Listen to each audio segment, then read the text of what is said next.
Mister সংগ্রাম ঘোষ আমার বন্ধু। এখন খাচ্ছি চিকেন ললিপপ। আমাদের প্লেট পুরো ফাঁকা হয়ে গেছে।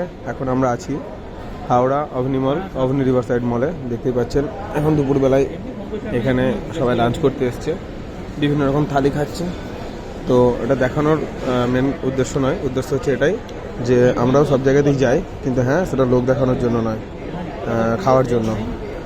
আর অনেকজন যায় তো এটা ভিডিওটা যারা দেখছেন লাইক কমেন্ট শেয়ার করে দেবেন, ঠিক আছে। আমরা হচ্ছে চাষির ছেলে, মানে আমার গ্রাম হচ্ছে মুর্শিদাবাদে ভরতপুর থানার একডালা গ্রাম। আমরা চাষ করে খাই, আমার বাবা চাষ করে, আমি চাষির ছেলে।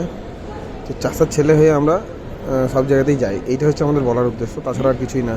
যে আমরা চাষি বলে আমাদেরকে কেউ কিন্তু ছোটো করে দেখবেন না, যে চাষা গাঁয়া ভূত। অনেকজন আছে এরকম যারা একটু চাকরি বাকরি পেয়ে গিয়ে না শহরে বসবাস করে আর ভাবে তারা শহরের খাবার দাবার খায়, শুধু গ্রামের লোক কিছু জানে না। তাদের উদ্দেশ্যেই ভিডিওটা বানানো।